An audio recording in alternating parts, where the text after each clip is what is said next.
नमस्कार। ग्रामर के इस नए लेसन में एक बार फिर आपका स्वागत है। हमने जो पिछले लेक्चर में आर्टिकल्स का टॉपिक शुरू किया था, हम द के यूज कर रहे थे, उन्हीं को हम कंटिन्यू करेंगे। उम्मीद करता हूं कि आपको अच्छा लगेगा। आज भी बहुत आसान और बिल्कुल इजी तरीके से, बिल्कुल रोचक तरीके से हम करने की कोशिश करेंगे द के यूज। एक मैंने क्वेश्चन पूछा था पिछले लेक्चर में आपसे कि हम आई वेंट टू मार्केट बोले या I went to the market. Market ठीक है या द मार्केट ठीक है? आपने भी विचार कर लिया होगा। चलिए आज इस पर इसी से शुरुआत करते हैं कि मार्केट सही या द मार्केट सही। अब देखिए, मार्केट का मेन काम क्या है? कुछ खरीदना या बेचना। The main purpose of market is to sell something और टू परचेज समथिंग। इसको हम बोलते हैं प्राइमरी फंक्शन।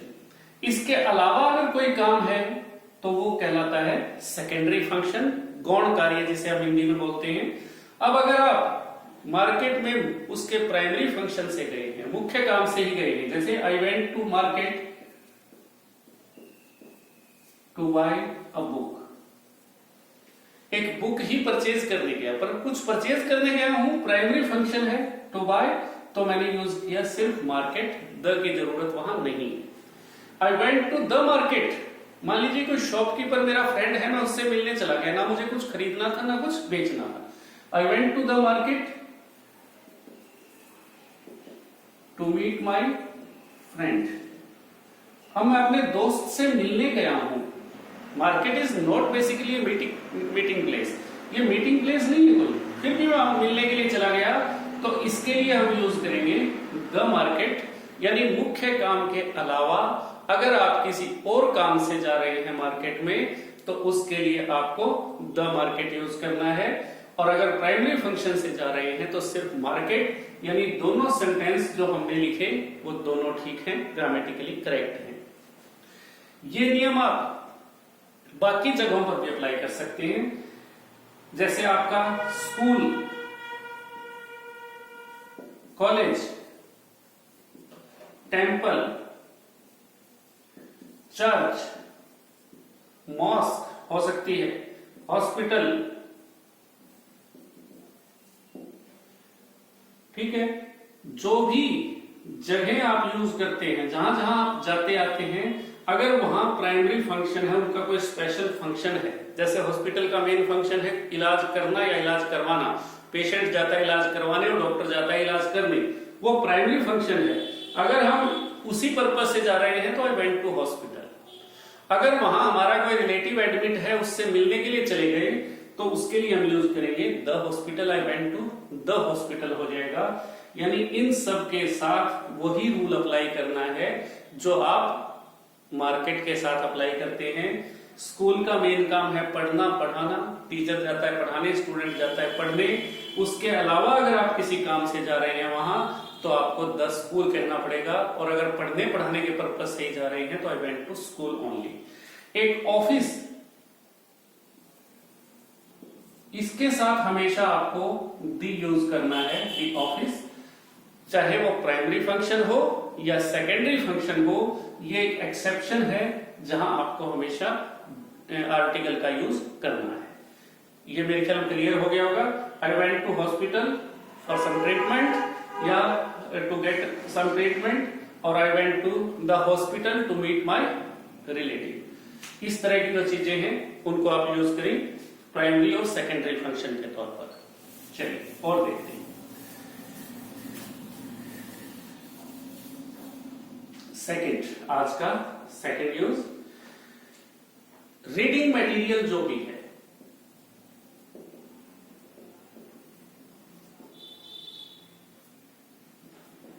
रीडिंग मटेरियल जिनको आप पढ़ने के लिए यूज करते हैं, चाहे वो कोई हॉली बुक हो, रिलीजियस बुक, चाहे वो मैगजीन हो,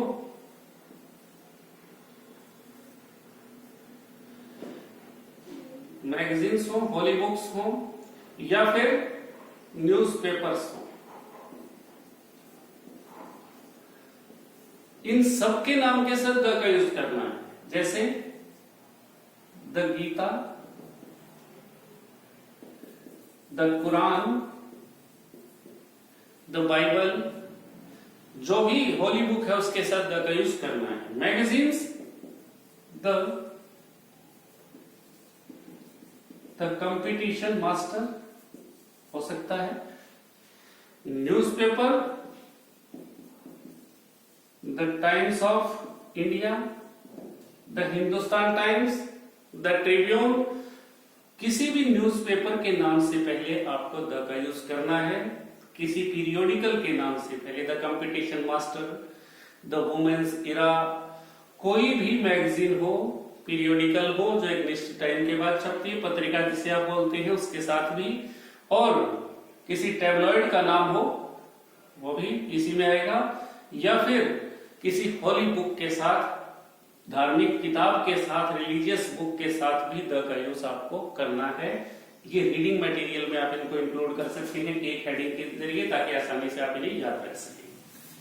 चलिए नेक्स्ट यूज,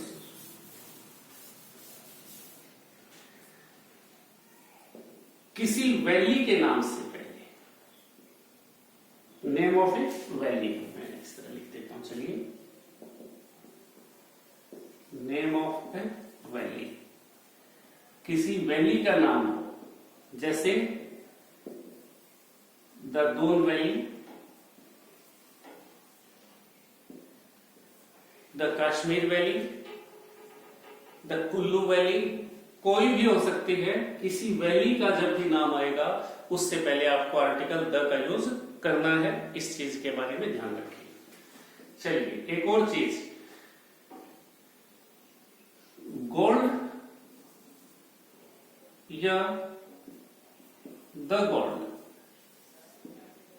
यानी मैं पूछना ये चाहता हूं कि मैं मेटल्स के नाम से पहले आर्टिकल ऐड करूं या ना करूं, गोल्ड सही रहेगा या द गोल्ड सही रहेगा, दोनों के बारे में विचार कीजिए। मेरे हिसाब से दोनों सही हैं, पर दोनों की मीनिंग, दोनों की सिचुएशन अलग अलग हो जाएगी। जब आप किसी मेटल को, किसी सब्सटेंस को, किसी भी लिविंग नॉन लिविंग थिंग को एज ए होल ले रहे हैं तो आर्टिकल की जरूरत नहीं है। टोटलिटी में लेंगे, संपूर्ण का एक साथ जिक्र करेंगे तो आर्टिकल की जरूरत नहीं है। जब उसके एक पार्ट की बात करेंगे तो आर्टिकल की जरूरत पड़ेगी। For example, gold is a precious metal. अब मैंने गोल्ड कहा तो मैंने दुनिया के सारे गोल्ड को इसमें इंक्लूड कर लिया। वो गोल्ड चाहे दुनिया के किसी भी कोने में है, मेरे पास, आपके पास, किसी और के पास, वो प्रीशियस है, कीमती है, उसके साथ हम आर्टिकल का यूज नहीं करेंगे, क्योंकि हम सारे दुनिया के गोल्ड को एक वर्ड में इंक्लूड कर रहे हैं। पर अगर मैं इसके एक हिस्से की बात करूं, the gold of our shop is pure, अब मैं सिर्फ उतने गोल्ड की बात कर रहा हूं जितना एक शॉप के अंदर मौजूद है। सारे गोल्ड का, दुनिया के सारे गोल्ड की बजाय मैं उसके एक पार्ट की बात कर रहा हूं। पार्ट छोटा भी हो सकता है, बड़ा भी हो सकता है। जब हम टोटलिटी में नहीं ले रहे हैं तो उससे पहले आर्टिकल यूज करने की जरूरत है, आर्टिकल हम यूज करेंगे। इसी तरह अगर आप सारी दुनिया के पानी की बात कर रहे हैं तो आप लिखेंगे वाटर, पर अगर उसके एक पार्ट की बात कर रहे हैं तो द वाटर। फॉर एग्जाम्पल मैं कहूं the water of this well is good to drink, अब मैं सिर्फ उतने ही पानी की बात कर रहा हूं जो एक कुएं के अंदर है, वेल के अंदर है। The water of this pond भी हो सकता है, इस तालाब का पानी, अब मैं सिर्फ उतने पानी की बात कर रहा हूं जितना एक पॉन्ड के अंदर है, तालाब के अंदर है। अगर सारी दुनिया के पानी की बात करूं तो वाटर, ठीक है। यानी टोटलिटी में जब आप किसी चीज को लें तो उसके साथ आर्टिकल का यूज नहीं करना है। जब उसके को एक पार्ट की बात करें तो आपको आर्टिकल का यूज करना है। इसी तरह लिविंग थिंग्स के साथ भी, अगर आप कह रहे हैं गर्ल्स, सारी दुनिया की गर्ल्स को इंक्लूड कर रहे हैं, गर्ल्स लाइक न्यू फैशन, तो मैं सारी दुनिया की गर्ल्स की बात कर रहा हूं कि वह नए फैशन जो भी आते हैं उनको पसंद करती हैं। पर अगर मैं ये कहूं the girls of our team play well, तो अब मैं सिर्फ उतनी गर्ल्स की बात कर रहा हूं जितनी एक टीम के अंदर शामिल हैं, यानी सभी गर्ल्स की बजाय जब कुछ का जिक्र करूंगा, जब पर्टिकुलर एक टीम की लड़कियों की बात कर रहा हूं, तो मैंने आर्टिकल द का यूज किया है। यानी लिविंग नॉन लिविंग जब एज ए होल यूज हो तो उसके साथ आर्टिकल यूज नहीं करना, पर उसके पार्ट की जब बात करें तो उसके साथ आर्टिकल का यूज करना है। चलिए नेक्स्ट देखते हैं।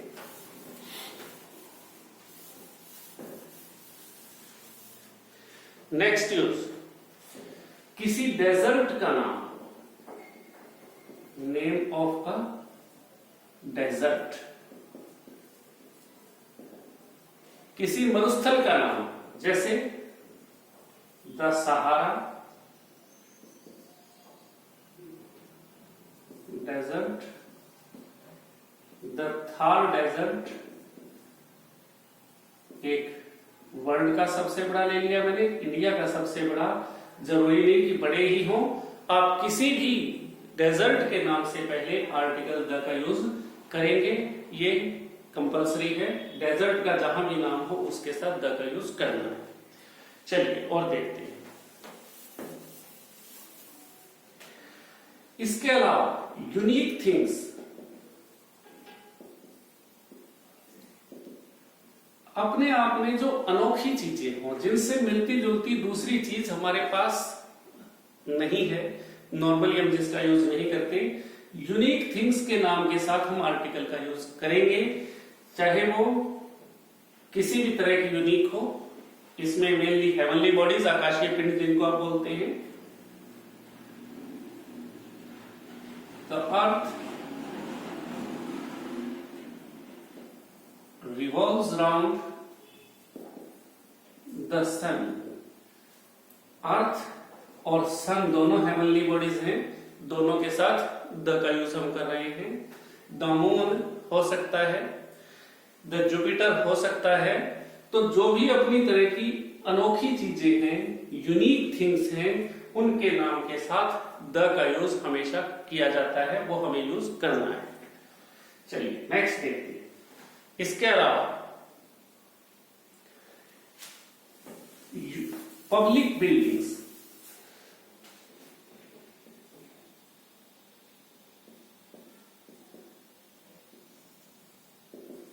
पब्लिक बिल्डिंग्स जो भी सार्वजनिक इमारतें हैं, जो किसी एक की मिल्कियत नहीं है, एक की प्रॉपर्टी नहीं है, उनके साथ भी आर्टिकल द का यूज हम करते हैं। फॉर एग्जाम्पल द ताज,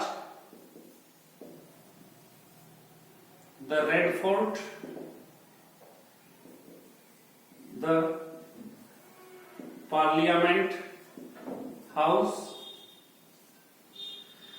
जहां भी जो भी पब्लिक बिल्डिंग, मैंने कुछ स्टूडेंट्स को कहते सुना हिस्टोरिकल बिल्डिंग्स, हिस्टोरिकल बिल्डिंग्स इनमें इंक्लूड हैं, पर थोड़ा मैंने उसको एक ब्रॉडर अप्रोच के तौर पर लिया है।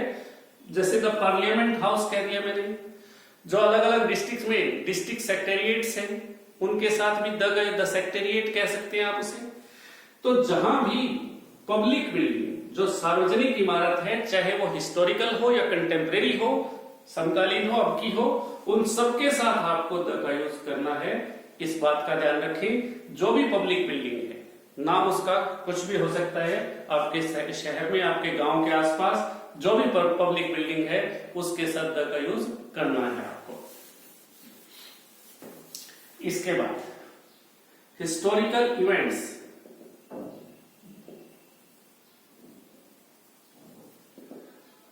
जो ऐतिहासिक घटनाएं हैं आपकी, उनके साथ भी द का यूज हमेशा करना है। ऐतिहासिक इमारतें, ऐतिहासिक घटनाएं जो भी हैं आपकी, जैसे द सिविल डिसोबीडियंस मूवमेंट, आपको इसके साथ द का यूज करना है। The non cooperation movement, the quit India movement, the battle of Panipat. आपको इनके साथ द का यूज करना है। और भी कोई हिस्टोरिकल इवेंट हो जिसके बारे में आपको जानकारी है, उनके सबके साथ द का यूज करना है आपको। The freedom movement of India कह सकते हैं आप। तो सबके साथ द का यूज हम करेंगे जो भी हिस्टोरिकल इवेंट्स हैं। चलिए एक और, आप सब जानते हैं इंग्लिश में दो तरह के नंबर्स हैं, कार्डिनल और ऑर्डिनल।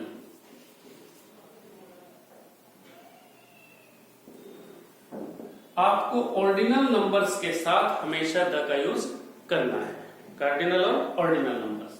ये हैं जो काउंटिंग के लिए यूज होते हैं, ये हैं जो फिजिकल प्रेजेंस यानी सीक्वेंस को शो करते हैं। For example,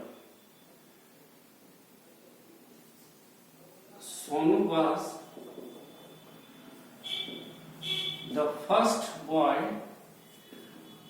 to speak, the first, the second, Sonu was the only boy to speak। अगर एक ही है तो सीक्वेंस बनेगा ही नहीं, the only। अगर Sonu was the last boy to speak, शुरू में था, आरंभ में था तो the first, और अंत में हो गया तो द लास्ट। इन सब ऑर्डिनल नंबर्स के साथ आपको द का यूज करना है, इस बात का ध्यान रखें। The first, the second, the third, the fourth, इन सब को हम ऑर्डिनल नंबर्स के रूप में जानते हैं और इन सब के साथ द का यूज करना जरूरी है। चलिए एक और,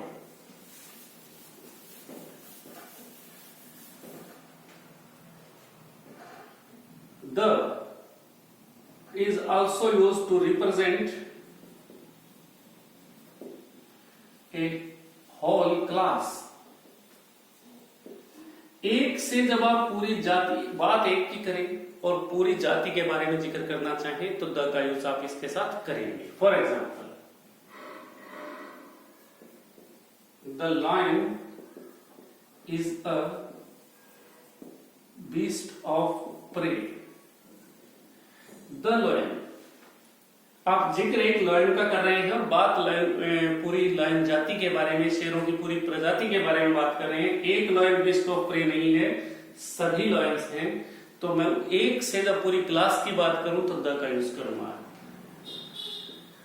the cow is a useful animal.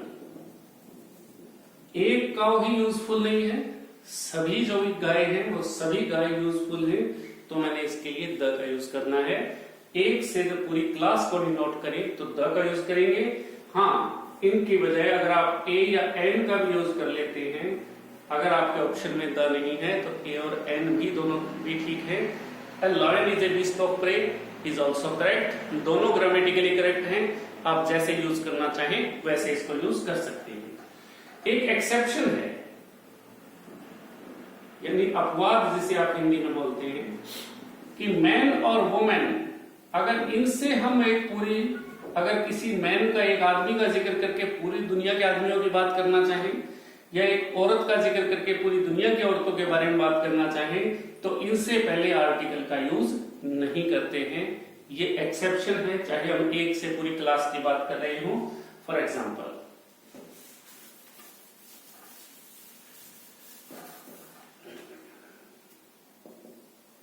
Man is मॉर्टल। अब एक आदमी तो मॉर्टल नहीं है, सभी आदमी जो पैदा हुआ है सबको मरना है, सभी मॉर्टल हैं, तो इससे पहले हम आर्टिकल का यूज नहीं करेंगे। इसी तरह अगर वुमेन से पूरी औरतों की प्रजाति के बारे में, सारी दुनिया की औरतों के बारे में बात करें तो उससे पहले भी द का यूज नहीं करना है। ये एक्सेप्शन है आपका, इसके लिए इनका यूज आप नहीं करेंगे। चलिए एक चीज और आपसे पूछ लेता हूं। I am invited to lunch और I am invited to the lunch. Lunch सही है, ये द लंच सही है। यदि लंच से पहले मैं पूछना चाहता हूं कि जो हमारे भोजन के समय लंच, डिनर, ब्रेकफास्ट जो भी है, हम उनसे पहले आर्टिकल का यूज करें या ना करें, ये हमारे लिए सोचने की बात है। इस पर आप विचार कीजिएगा। नेक्स्ट वीडियो जो भी हम अपलोड करेंगे उसमें हम इसी से शुरुआत करेंगे कि लंच या द लंच। अगर आपने पहले कभी नहीं सोचा तो आप सोचिए कि भोजन के नाम जो भी हैं आपके, I am invited to the lunch सही है या I am invited to lunch सही है, डिनर सही है या द डिनर सही है, इनके बारे में एक बार सोचिए। नेक्स्ट वीडियो में हम इसके साथ आगे और बढ़ेंगे, क्योंकि अभी इसके यूज और भी बाकी हैं द के। उम्मीद करता हूं कि आपको आज का वीडियो भी अच्छा लगा होगा। अगर अच्छा लगा है तो निश्चित रूप से सब्सक्राइब करें और लाइक जरूर करें। धन्यवाद। जल्दी एक और वीडियो के साथ आपसे मुलाकात होगी। Thank you.